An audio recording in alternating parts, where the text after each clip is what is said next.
Welcome, strategy gamers, to Warhammer 40,000 Battle Sector. My name is Daz Tactic. Welcome to the channel. Welcome to this one-off video. We're going to be talking about the coming DLC, which is the Tau DLC for this, what's becoming an amazing game. Here we go. This is a splash screen for the Tau, and it's a really good faction. I've got to say, it's and the only real comparison I can make is when the Tau came into Gladius, Warhammer 40,000 Gladius, Relics of War, and I didn't really like them, but I really like them in this game. Like such a good addition. It's beautifully balanced, which is fantastic. Like things, for example, like the Orcs are quite hard to play because they don't actually have any long range weaponry. Like the others tend to be a bit more sort of balanced with the way that they do work, but the Tau have got a really good combination of what they actually end up doing. I also want to talk about later on in this particular video the other great changes which are coming to the game. I'm almost tempted to start off that way because I know a lot of you will be wanting to look at what the Tau does bring into the game, and then you'll skip past all of this incredible stuff that's just coming. I think I'll still start with the Tau and then we'll move back into the really good stuff. For me anyway, that's even better than the actual DLC itself, is the changes that is coming to the game. So let's just go ahead and have a look at the Tau units so you get a bit of a feel for how these actually do work. So we'll do a bit of a deep dive. We'll just go into army management and we'll just go and create a Tau, create a new army through here. And so these are the different factions. You started off with the Blood Angels and the Tyranids in the base game.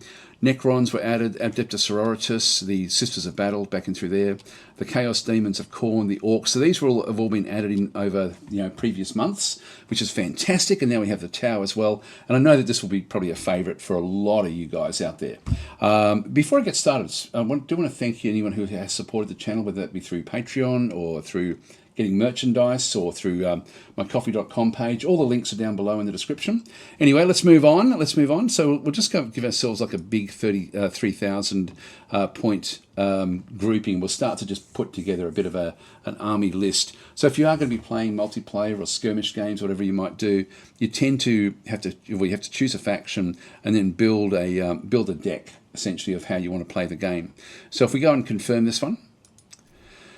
So it starts off blank. We can start off with some starter groups over through this other side, but I thought what I'd actually do is just go through. We get up to 30 units that can be part of the group. And they're the points we have. These are all the different types of units that we have, all color-coded into the different types of units that they actually end up being. So let's just start off with this guy through here. This is the Commander, so the Tau Commander. 300 health points, 2 action points, 4 movement points, 8 armor, which is great. Not very good evasion. It is a battle suit unit, so it does actually have different sorts of other things it can actually have on there. So a larger, more heavily armored variant of the Crisis battle suit. We can then go and add other things as well. This is the Cold Star battle suit. So you've got a few different battle suit variations in through that side. We'll have a look, just look at the basics though with these sorts of things. These ones do come in with drone companions as well, so you can sort of go and set this is shield drone, a gun drone, or a marker drone, depending on the way you want that one to sort of come into combat. You have a flamer here as well, which has got like a base damage of 6 to 8, armor piercing of only 2, so not very good armor piercing, and just a range of 1 to 2, with the optimal being 1. So it wants to get in nice and close to be able to use its flamer. It then also has over the side here a burst cannon, which does do some splash damage. It's got 12 attacks, base damage of between 6 and 9 ballistic, armor piercing of only 2 again, range of 1 to 4 with the optimal being 3, and base accuracy of 80. So there we go. And so this one here, if we sort of go and add them, this one may change the look of it. Did it change it? No, it didn't. No, we're not able to sort of see that one in there. Anyway, that's the Commander. A few other different sorts of abilities that it actually has down the bottom through here.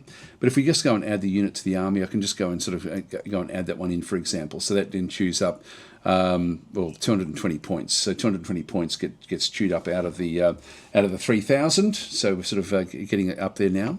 The next one across, actually, there is a limit we can have. Yeah, we're going to army cohesion. We can have 2 of these in the army if you want them in there. The next one across is the Kadri Fireblade, which is a really good looking unit yet again. You know, like they just look great the way that these have been set up, and it really Tau the way they look. It's just such a classic Tau look, isn't it? And in this case, these are essentially your starting commanders. Like these are commanders that you do sort of have fairly early on. 180 health points, 2 action points, 4 movement points, only 5 armor, a bit more evasion than the big guy, than the big commander. And this one does actually have a Fireblade pulse rifle, which has got a range of 1 to 8 and an optimal range of 6. It's only ballistic, no splash damage, so it really is good at only, again, taking out single targets. So it's not fantastic, this particular one. Anyway, let's just go and add it in anyway. So there we go. We're sort of adding them into the mix. The third commander we have is the Ethereal. And this one here is using an Honor Stave. It's got 2 attacks, base damage of 26 to 35, and it does do reasonable splash damage as well. It's armor piercing, it's a melee weapon. This is probably the only, I think this is the only melee unit that we actually have, to be honest, just these Ethereals. We can have 3 of these in an army, and so these have got things like, for example, they can hover. They've got Sense of Stone, so affects all allies within a range of three tiles, just giving them an extra hit point bonus. And also has got Zephyr's Grace in there as well to give extra evasion for other units as well. So it's still a support unit, but does have a melee attack, which is fairly welcome. Good evasion because of the hovering. Again, they just look great. God, they look good. This the way they've done all the graphics in this game do look exceptional. Just go and throw that one in there for now. Now we've got the scout units, and this is actually just going to be like a drone. So we've just got tactical drones in through here. Very, very cheap and nasty. So only 35 health, 1 action point. The rest of these will just be 1 action point. Essentially, they've just got the pulse carbine, which just does, so there's 12 attacks per unit, so they fire 12 times with a base damage of between 2 and 3. They do have a range of 1 to 6, which is good, with an optimal range of 3. So they do actually have a reasonable attack, but they're very, very cheap, and they're not really going to be sticking around very long in a fight. We can have up to 8 of these, so you can have a lot of these little drones. These are chaff. You basically are going to be losing these in the combat, so just be aware of that. Next, we've got like 3 infantry type units, and so these are Pathfinders, which essentially are sort of like scouts. These have got 50 health, 4 movement, 4 armor, some high evasion. Pulse carbines in through there, 10 attacks per unit, base damage between 3 and 4, armor piercing of 2. Damage. The range is 1 to 6, with the optimal being 3. So you can see that 3 is an optimal range for most of the actual units we end up having. Base accuracy of 85, which is good. And we also then have the option to have the Iron Rifle, which has got 3 attacks. So instead of it being 10 attacks, it's got 3 attacks. Base damage is between 10 and 14 ballistic. Armor piercing is high. Range of 1 to 8, again, optimal being 5. So this is more of a long-range weapon. It does have overcharge, so it makes a range attack with plus 30% damage, plus 1 armor piercing and additional splash damage, but each model has a 40% chance of taking 40 damage. So you have to be a bit careful of them with that secondary iron rifle that it actually has in through there. But these are, again, the models look great in this game. So that's that particular one. We've also got the marker light as well. Most of the infantry do have a marker light, so paints the target with a sophisticated light beam, providing allies within 8 tiles with increased accuracy against the target. So if you have something that's not really great at doing damage, you may still want to actually use the marker to actually highlight the target so that you get better accuracy with the ones that can punch through with the higher armor piercing, for example. I'm just going to throw one of those in. The next one we have across is the Fire Warrior Strike Team. Actually, what's this one here? This one's worth 90. This one's only worth 70. This is probably your go-to. Like, we can have 8 of these as well. These actually have got, they're not great at survivability, but they do actually have 4 armor. Only 40 hit points, basically, for each of the units. They also then just use a pulse carbine, 10 attacks, base damage of 3 to 4, armor piercing of only 2, range 1 to 6 with, again, optimal being 3. So that's what that one has. And it also then has a pulse rifle. Only 4 attacks, but it's got the 1 to 8 damage with the optimal being 6. So long range if you do need it. Plus it's got the marker light there again as well. I think all of these got marker light. No, that one doesn't have it. But all of these guys do. Okay, then we come back across into the Fire Warrior Breacher Team. Actually, I didn't add one of those. I'll just go and add one of those to the mix. The Fire Warrior Breacher Team is a much more short range, but it's got better armor. And so this one here, or better health points anyway. So 60 health, it's got more survivability, 4 armor, It does actually only come in with one type of weapon, so the Pulse Blaster, which has only got 3 attacks, but the damage it does, the base damage is very high at 16 to 22. Armor piercing is high at 4, so it actually does pretty well with the armor piercing. Range of 1 to 2 with the optimal being 1, so it's sort of almost melee, the way it does actually work. Base accuracy of 80, and so that one sort of is one that you want to close the gap. It does have good movement, like the 4 movement points is good, so it can sort of come in and then sort of use its close range abilities as required. It also then has the photon grenade as well. It does minus 10 evasion and minus 15 range accuracy to the target, and so you can use that one through there. So also removes Overwatch stacks as well. So this is a way to sort of break through using something fairly cheap. Let's just go and grab these guys. So these are you do start off with these in most games as well. Then we have the different battle suits. We've got a few of these. So we've then got the Crisis battle suit, which is, I guess, your backbone battle suit in the essence that it is going to be able to then sort of, like, you're going to be using this all the time. You've got an army cohesion limit of only 4 of these, but these have got like burst cannons. Again, armor piercing is low at only 2. 12 attacks with a base damage of 4 to 6. There is splash damage though, so even if they are attacking a unit inside a group, they will do damage to other units around it, which is fairly cool. Then we've got the Flamer in through here. This is another option to actually go in with the Flamer. This one has only got a range of 1 to 2, so optimal of 1. And 8 attacks, though, with 3 to 4 flame damage going back in. And then finally we've got the Fusion Blaster as well at range 1 to 4, optimal being 2. So you've got a range of different sorts of weaponry through there. Plus, on the other hand, or the other mount, you've got the Missile Pod, which is... Actually, that one's got twin cannons. Where's the Missile Pod? Oh, on the back there. There's the Missile Pod right there. So we've got the Missile Pod there. So base damage of 20 to 30 ballistic. Splash damage as well, good splash damage. Armor piercing of 3. Range of 3 to 8 with an optimal being 5. So there's some good stuff in here. Some very, very good things with these different sorts of battle suits. Let's go and throw one of those on as well. Next one we have is the much smaller stealth battlesuit team, which comes in with its own drone. So we've got like a drone companion. You've got shield drones, you've got gun drones in this case, and then you've also then got the marker drone to be able to sort of get the accuracy if you do need it. So that comes in with its own drone. Again, you've got the different weapons, the burst cannon, again range of 1 to 4 with the optimal being 2, and then this one here is the Fusion Blaster, range of 1 to 4 with the optimal being 2 through there as well. Base damage 60 to 80 ballistic, but only 1 attack. And so this one in through here has got 12 attacks at 4 to 6 with splash damage. So again, depending on whether you're trying to take down commanders or trying to take down chaff, then you'll sort of have to have a bit of a combination of the different types of weaponry that does come into these sorts of units. Again, they look great. Look awesome. Awesome, awesome. All right, next one we have is the big broadside battle suit. Look at the weapon on this guy.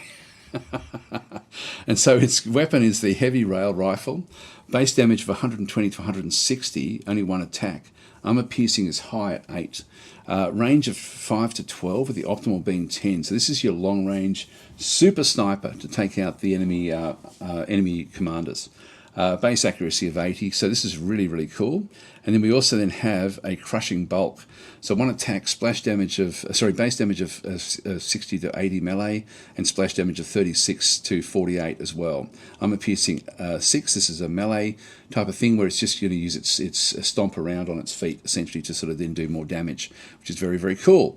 Other abilities that it has advanced targeting systems. It does have a smart missile system, so it deals 37 to 50 splash damage to a single enemy unit within 8 tiles. And it also then has a Seeker missile as well, an anti-vehicle missile that deals 112 to 150 damage with 8 armor piercing at a maximum range of 18 tiles. So these can sort of sit right at the very, very back. They do have a lot of health points though, and a lot of armor. So these have got very, very good survivability.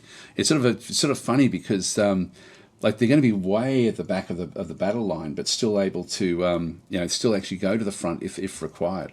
Which again, very, very cool the way this one does work. 220 points for this guy. We can have up to 3 of those in the army. The next one we have is the Ghost Keel battle suit. Only 175 points for this one through here. Three different types of weapons can be added onto this one. We've got the Fusion Collider. So we've got like this one here does only one attack, base damage of 112 to 150 ballistic, armor piercing of 8, range of 1 to 6 with optimal being 3. So we will have to get in fairly close. The base accuracy is 80. The next one we have across is a flamer, so we have to get in close to actually have that one. I can't actually put, I think that these are all on here anyway actually. And then the Ghost Steel Fist for melee as well. So doing a splash damage as well as base damage there for the actual melee itself. So this is a very, very useful unit, again with the up to 3 of these in the battle line. 175 points, heaps of health points, which is great. Great armor at 9 as well. So again, it's a battle suit, it's camouflage field, so light spectrum stealth technology makes this unit invisible for 2 turns. One invisible unit cannot be attacked and will not trigger reaction attacks or zone of control attacks. So it allows it to move around into other positions. And it's also volatile, explodes on death, dealing 52 to 70 damage at 3 armor piercing to units within 1 tile. Of course, you wouldn't be wanting that to be being killed, but that's a really, really cool unit there. So another massive Tau battle suit. Throw that one in. Then we have the Riptide battle suit. This is actually one that you can usually get fairly early on in your, like if you're playing in the campaigns. So this one is sort of available for you. This one's got 400 health points. It costs 320 points to bring it in. You can have 2 of these in your actual group. We've either got the Heavy Burst Cannon, so 30 attacks with the actual cannon itself, and it does base damage of 10 to 14 ballistic with splash damage of 6 to 8, so it will actually damage anything in the group. Armor piercing of 3, which is a little bit better than most of the other weaponry that we have in the group. Range of 1 to 6 with optimal being 4, so fairly long range. We also then have the Iron Accelerator if we wanted to actually put that on its arm. In this case, we end up having 6 attacks, base damage of 22 to 30 ballistic, armor piercing of 5, so it goes up a little bit. The range of 5 to 12, so again a long range weapon if we did want it. It also can be overcharged as well. And then finally on the other one we've got the plasma rifle there as well with 8 attacks, 6 to 9 ballistic, armor piercing of 5, 1 to 8. So you've got your choice there of different types of weapons for the Riptide battle suit, which is, as I say, pretty cool the way that it sort of does work. We'll just go and throw that one in as well. Next we come down into the, this is the Piranha, which is essentially a scout skimmer. So it's just like a little sort of scout ship. This one's only got 250, actually not only, it's got 250 health points. It's 100 points to bring this one in, so fairly cheap with what it does do. It's got good armor. It does actually have a burst cannon, 12 attacks, base damage of 6 to 8 ballistic, does have splash damage as well, armor piercing of only 2, optimal range of 3 with a range of 1 to 4. So nothing fantastic. It does have the Fusion Blaster as well, which is a one-off attack. So this one here is just a single attack that does come in. It's funny that they've got the drones on the side there. So this one here has got the base damage of 112 to 150 ballistic, armor piercing of 6, which is high, the range of 1 to 5 with it being optimal. So if you wanted to go after commanders, then you'd be wanting to have that one. If you wanted to go after chaff, you may want this one, but it's not super strong. And then you do actually have these pulse carbines, and so these are the little drones on sort of attached to the wings.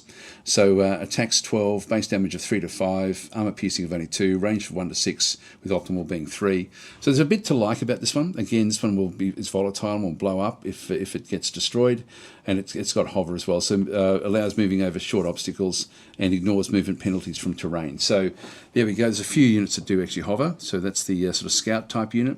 And then finally, the last one that we actually have, I mean, there's a lot of units, isn't there? And this is the Hammerhead gunship we actually have in through this other side as well.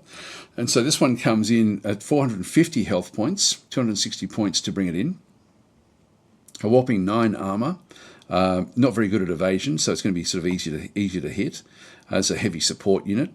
In this case, we've got the Iron Cannon, so only 3 attacks, but the base damage is 45 to 60, armor piercing 5, range of 5 to 12, so again, optimal of 10. A long range unit here. And it can be overcharged as well. Then we have the Railgun. Again, long range with this guy. So 1 attack, base damage is 142 to 190 ballistic, armor piercing of 9, range between 5 and 15 with the optimal being 12. So this one does not do well in close combat. Then we've got the pulse carbine down through here as well. 12 attacks, base damage of 3 to 5 ballistic, armor piercing of only 2, range 1 to 6 with the optimal being 3. This really is your secondary type gun that you would then sort of have. This is again more of these little sort of units back in through here. It's very similar to what we saw there with these as well over this other side. But anyway, that's it there with this particular tower ship. And then we've got the hover back in through this other side. We've got the volatile, and we've got the overcharge as well for that particular craft. So that is your collection. Like if you've got one of each, you're going to be nearly, well, you're over the 2,000 before you sort of really sort of start to balance it out. So there's a lot you can do to mix and match your grouping with this particular with the Tau units in the actual game itself. And so it's a really well balanced faction. Like it's really cool. There's not very much melee, but you sort of don't need to. It's going to be one of these. I actually liked fighting in this game in a sense where you actually kite backwards away from the actual fight. And this is that sort of faction where it allows you to keep distance and keep on doing damage to the enemy units. So pretty cool the way that one actually does work. Now, what else have we got? Let's just go back out. I think we'll just go and I'll just go and click on done. It does remember that if we go into army management, it does seem to pick it up. Yeah, I'm pretty sure that was the one that I just built. I'm just going to delete it. Confirm. All right. Anyway, that's we don't need to worry about that particular army list. I thought I'd just go through the units that come with the actual DLC. Let's just go back out again. And now, the really exciting news here is if we go into the new campaign, and I've loved the idea of planetary supremacy, and when it first came out, I didn't really like the execution much at all, but it's just getting better and better and better, and now we've got like a new iteration, which combines in with this user creations, which we'll talk about when we get into it. So if we go across, custom campaign is one you can download. So if I go into here, none in here at this stage, you can browse online. At this stage, there is actually some people are putting up test campaigns. Eventually, these will then be rated. So a campaign guide. I'm not sure if what these are in here, but maybe just to help people know how to start to put them together. But people are starting to now put these things together. Now this is all brand new to the game, so there's hardly anything. I'm guessing it'll just be the devs and the beta testers at this stage that will be sort of just adding the different campaigns in if they do want that in there. So you do actually have this now. So a lot of content. I love my random maps, but also I do like it when the game does support and make it easy for to be able to sort of go and grab curated maps. And as long as they've got like a rating system, which this one will have, that's going to be cool. I don't know why it's not in Steam Workshop. It's its own system. I think Steam Workshop would be like everyone likes Steam Workshop, so that would have been fine as well. But anyway, that's what it is. If we go into new campaign. So instead of going to custom campaign, if we go to planetary supremacy and have a bit of a look and see what we can do, let's just go and choose the Tau as a starting point, and let's go and choose the Orcs because they're easy. They're easy to fight against. We'll go with them in the Blood Angels as an example. Where this has improved a hell of a lot, is this next little bit down through here. Design your planet. And so you've got between structured and natural on the actual planet, so between sort of like more of a jungly type world or a deserty type world, or being more sort of like city based. So you can sort of put the slider anywhere you like just to get the random hexes, which will then sort of be just randomized as to what sort of style of map that they'll end up being. You've then got between dry and lush in terms of the actual planet itself. You've got between flat and rugged, so you can sort of have like more hilly and more terrain effects, I guess. Sparse and filled, so you can sort of go in a bit more sort of filled in through here. This is where it starts to get really, really cool. You can actually have a slider here between generated like random maps, which the game doesn't do a good job of. Still doesn't do a great job of that, by the way. But you've got that, or curated maps where you can sort of start to get the ones online. Now, at the moment, I don't have any installed, and there won't be any at this point in time because I'm ahead of when the release of the game is. But this will eventually get fleshed out. And this is really cool because what you're going to be able to do here is also go in, browse online, and this is not just the campaigns, this is individual maps. And there will eventually be collections of maps as well. There's nothing in here at the moment, but there will be. And so this is going to be really, really awesome to bring and download maps that you can then just have populate the game that you're playing. So as long as these maps are well fleshed out, this could be really, really interesting to sort of see how this one actually does work. So I'm expecting to see a lot of content in here, and I'm really looking forward to the collections that people will start to put together, like soon after this thing does launch. So this is giving it so much legs. This is such a great idea for the way it does work with this. If I just go and cancel that one, but if that for the between generated maps and custom maps, you have this slider to be able to then sort of randomly choose between them. At the moment, I've only got generated maps, so it would be essentially no matter what I do here, it's going to be only generating maps anyway at this point in time. Which, as I say, the game itself doesn't do a good job of that. It really doesn't. I think that I would love to see more love, more attention given to that particular aspect of these campaigns, but. That's a really good solution, allowing the users to build their own maps and actually have collections of maps that can then come in and populate the actual gameplay that you're playing. So I'm really got extremely high hopes for this one here, for these custom maps in this area. Then just got your difficulty back and through there. You can sort of tweak the difficulty settings down in this aspect as well. Now the game itself, the Planetary Supremacy random campaign, is getting better. It's sort of got in the last iteration that they brought out a few months ago, that was a really big update in terms of Planetary Supremacy, and these things will just make it better and better as well. So there's a lot to like about where this is heading. Let's just go and launch it and we have a bit of a look at it and see how it does actually then go and work. All right, press space to continue. So depending on what settings we actually have, what I should do is actually go back. This is sort of like one where we've got like a lot of structures on the planet, but we could go back the other way and just make it a bare bones planet. So we've got those sliders give us a lot of replayability, a lot of different sorts of themes that we can then go and do. So we're starting off down through here as the Tau. Things that I have as well, I'll just go through very quickly how this one does work because, as I say, I'm really quite excited about what happens with this. You've got 2 action points per turn. You can use those to either do a battle or to go and go to reinforce your army stack. So this is the actual army stack that we have that we'd go into the fight with. We only have limited troops, so that's why I wanted to go through the army list first, just so you can sort of see what does come by default. And as we start to get more skulls, as we sort of do more attacks and so on and so forth, we're then going to be able to come into the HQ upgrades and then start to unlock things, for example, like the piranhas and like the hammerhead gunships, for example, down through here, or the stealth battlesuit team, the ghost keel battlesuits, etc., etc. And so these are all sort of unlockable. There's our melee fighter down through this other side, but we can't get any of these at this stage. So like pathfinders over through here as well. So this has got like different unlocks as you play. There's the commander coming back in. So a whole lot of stuff that you can then sort of unlock as you play the game, which I think again works out very, very well.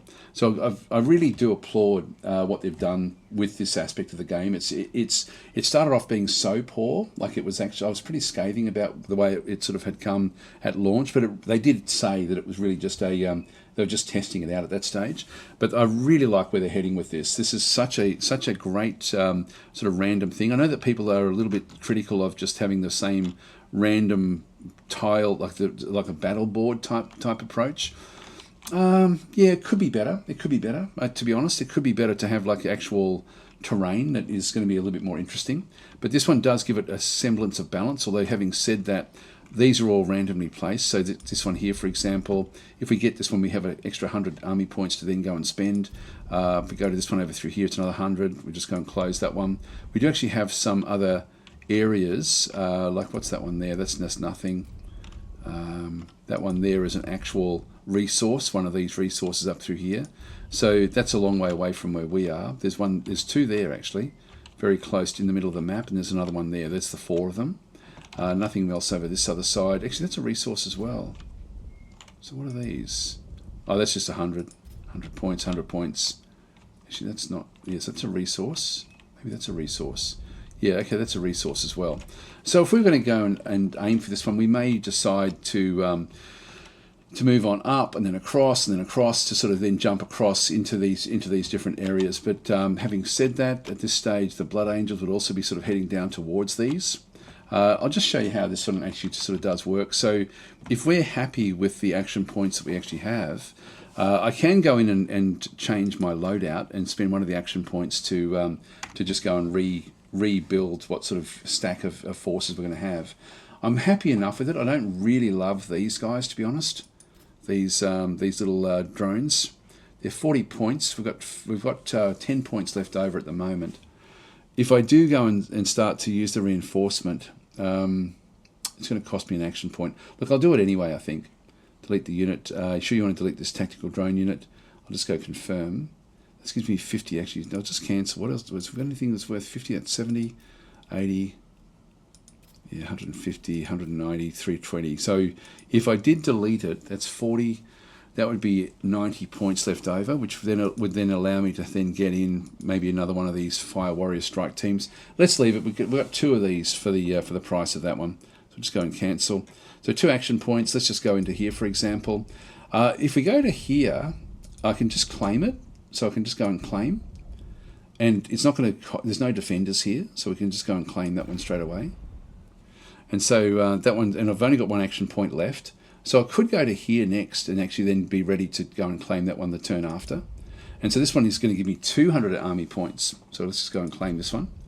Now what happens in through here, you can see that we can bow back out. This is 1500 army points of the Mefrit Necrons are going to be the ones that are attacking us in this particular location. I'll just go across and proceed. And so it will then build the map for me. So it'll just be randomly generated. Again, not very well done, but that will be, like, once the curated maps start to come through, that will actually sort of fix that one up. It'll still sort of feel fairly random, I guess. But anyway, we'll let it load.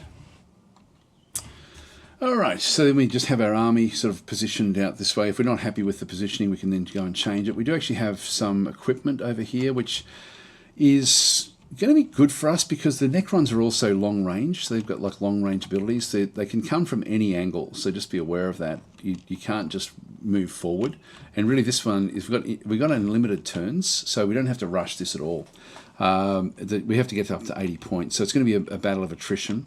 So what I'm just going to do is I'm just going to move these back and reposition them to take on probably this area through here, and then we'll start to sort of then move and dominate back in towards the middle. So these are the breacher teams, which are the close range. I'll keep them up a little bit. That's a Fire Warrior breach team as well. We'll keep that one over there. That's a strike team. Leave them back. We do need to sort of actually I don't need to change the way that they look. This is a warrior strike team as well. I'm assuming I'm going to be sort of fighting from this corner over here at this stage. Strike team back in there again as well. And that's a breacher team. I'll just move the breacher teams up to the front. We'll move the tactical drones off to the other side because they're very, very squishy. Move the Riptide Battlesuit down that way. Both of those into there. We'll get the Cadre Fireblade back in that other side. Another strike team back over there. And then we've just got the various drones. I'm just going to keep the drones back a little bit. And we'll just sort of, and we'll use these just purely for scouting. I'll just leave that one where that is. So that will do me. I'm just going to go and proceed. And really, we don't know where they're going to come from, so I'm just going to go and set these up to start looking. And I'm not going to do the Overwatch. In fact, I really probably shouldn't play this. It's going to be too long. By the time we do things, we'll just have a look down in that angle. It may take some time before anything really does come of this. Let's just move them down. Oops. Again, just focus out in that area. How can I assist? And the strike team will just look the other way. Just keep that one hidden in behind there. Again, we'll just watch the other side.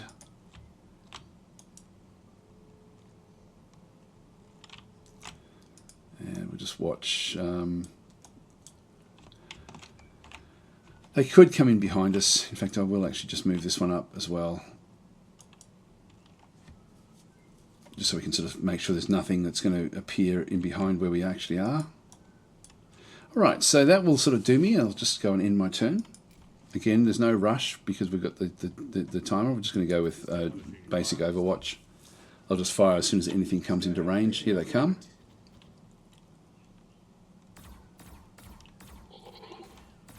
Now just hitting individual units. This one's going to do splash damage if it gets hits. Actually, no, it didn't.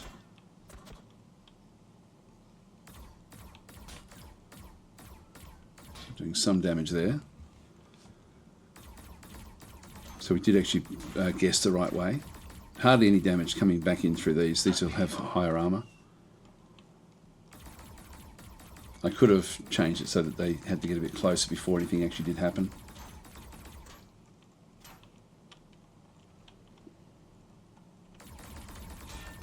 That's better. Killed one of their units.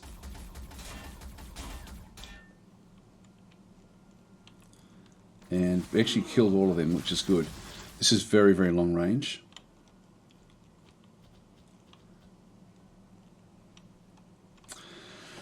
All right, that's pretty cool. So there's a few of them coming in. Yep, more coming in over through here as well. Now they can come back to life. Bit of damage done. Not too much. And they are coming this way. Okay, they're really coming from all angles.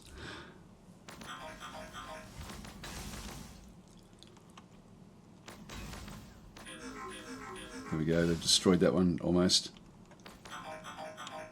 Yep, they have now. So, yeah, even more coming from this other angle now. Right, so we sort of need to wipe out one side and then go the other, and we're over this side anyway. If you have a bit of a look at these guys, these are just warrior units. They do actually have, with their weaponry, the Fireblade Pulse Rifle has got a range of, where's the range?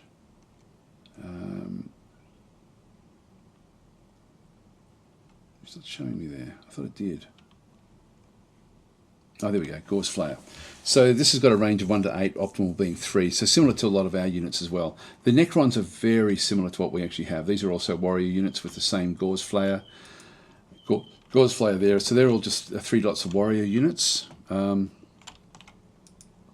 is also warrior units with Gauze Flayers.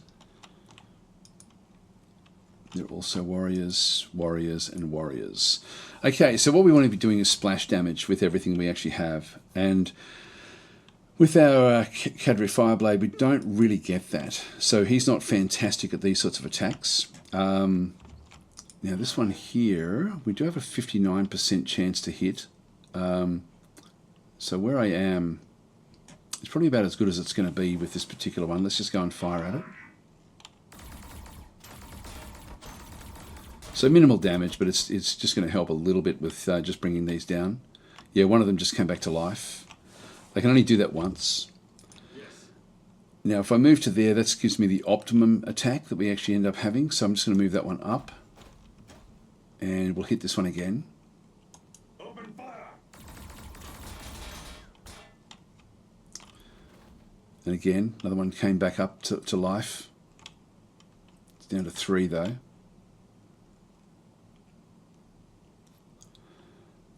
I'll just move it up. It's only 52%. It's not fantastic. I can sort of move across there. I might do that. Cut them down.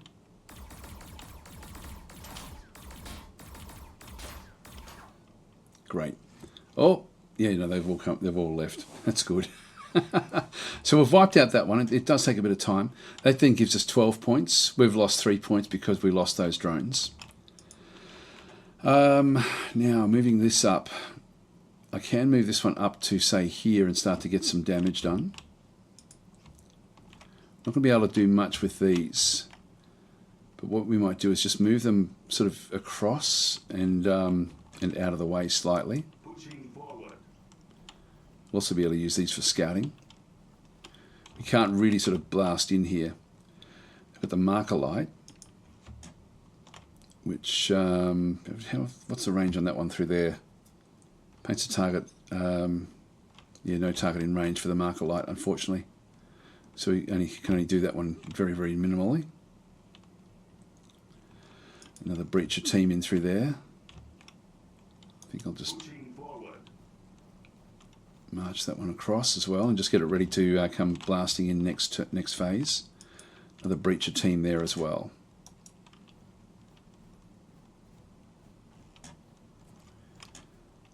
And we'll just go and check that one out down that other side. Standing by. So we want to get this one where we get optimum attacks.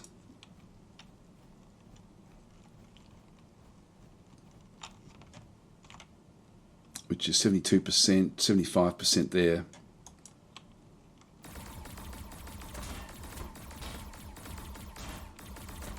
It doesn't do a hell of a lot.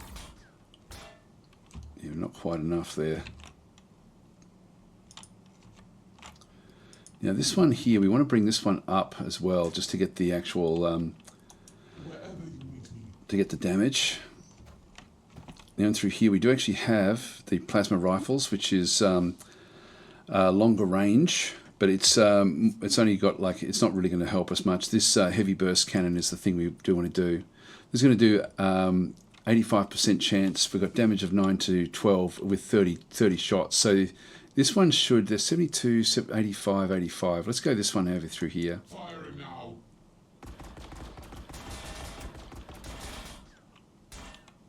So we did a lot of damage to those. One of them came back to life, unfortunately. Strike team, ready. Let's go and move this one up now. Moving out. So bring the Tau units in. 85%, 75%. Let's go and see if we can wipe this group out.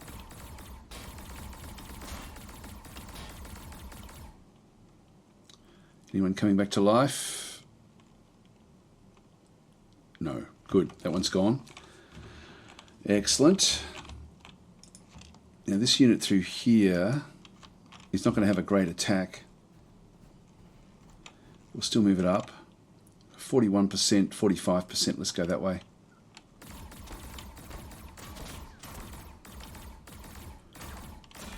Okay, we've got rid of one of them down, two of them down. Any coming back to life? No, good. That one's not going to do very much damage on its own. Now, this one here, I can certainly kill that one with this particular unit.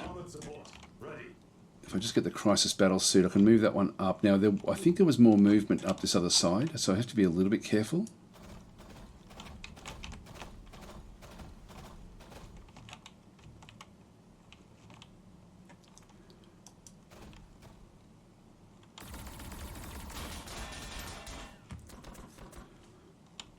It's one of them down. And didn't come back to life, that's good. Standing by.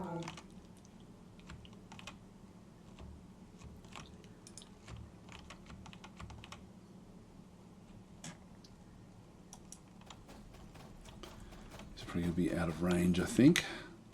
Yep, not enough action points to do anything with that one. Actually, that one we've already moved as well. There's no action points with this one either. So we can't do the actual shots there, which then just leaves this one here. So I'll move that one across. In fact, I'm better off. I can do more damage here. To the front line. Now I've got two shots here. So I'll start to just hit this one.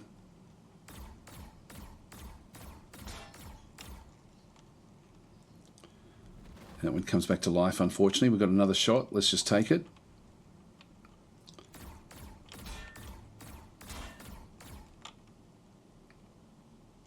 And it's gone. Okay, so that's just less damage that can then come in through that other side.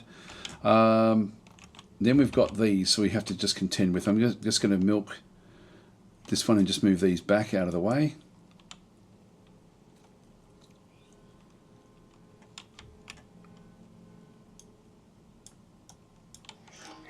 Just watch back that side.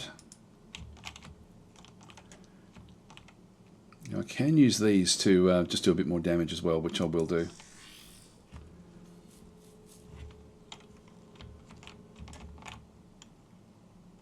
enough action points, damn it. I've completely forgot about that one. That's going to become the target, I think. Which is okay. Is our throwaway unit. Let's just end our turn here. They will not get through this way. Yeah, okay, there's more in the middle. Picking up movement.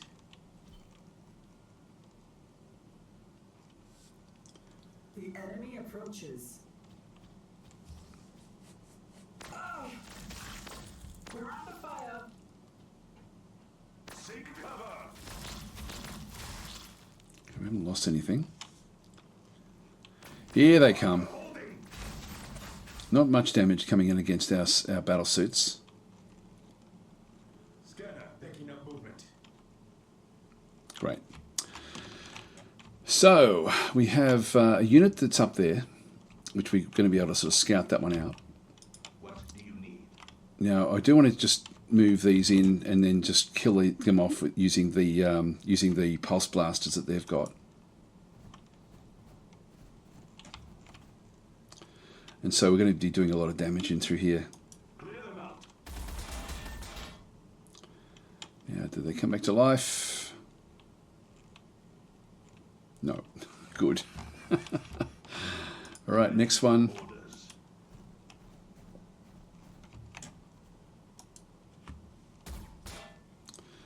That one's gone. Yep, that's gone. Great. So they're going to be encroaching back over this other side. We'll just keep on sort of moving our way back. Now we know that there's a group up through here, so we'll just go and sort of expose these. There they are. And what are these? These are just warriors as well. So we'll just get these up to the optimum range. I didn't see much other. There was a bit more over here, I think.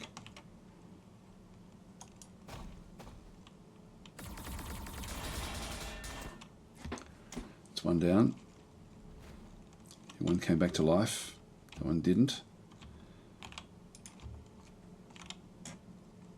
Moving. Bring those battle suits up. Another two down. And one came back to life.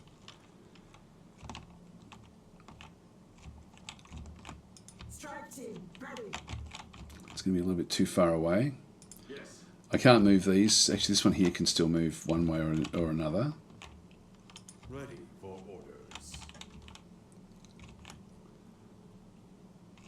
Now, I can actually hit this one from a long way away. Yeah, I can do it from here. Still not seeing anything else up that way. With pride.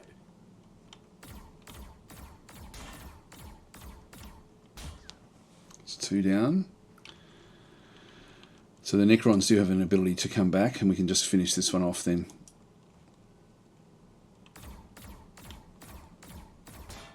Great. Will he come back? Nope. Good. Okay, so we've sort of now dealt with that one. Now we can start to spin back and just wait for the other group to now start to come back through the other side. Look, I don't think I'll keep on playing. You get the idea anyway. But it's a nice combination of the different sorts of units that they actually do have. It's they do look great. But yeah, I'll be bringing these back just to get ready to then protect the fight that will then be sort of coming back through the other side. So we'd move that one back up this way.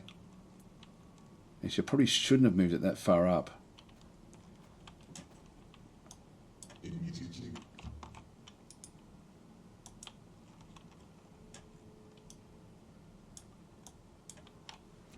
Anyway, I'll leave it there. You know, you get the idea anyway. So anyway, I think that's it. Actually, that's enough of showing what the DLC does bring. It's quite exciting, this particular DLC. I think that this game is as I said before, just getting better and better and better. It really is it's so polished the way it does sort of play. It's quite simple the way that the mechanics work. So it's one of these things where there's still a bit of you've still got to think things through. I've got to say the AI is fairly dumb. It just comes at you. It doesn't really sort of look after itself. Its goal is just to kill you and wipe you out. So you can sort of employ strategy against the AI. So it's a bit weak in that sort of sense, but it's interesting the way it does actually work. Anyway, guys, going to leave it there. Thanks for watching. I'll catch you next time.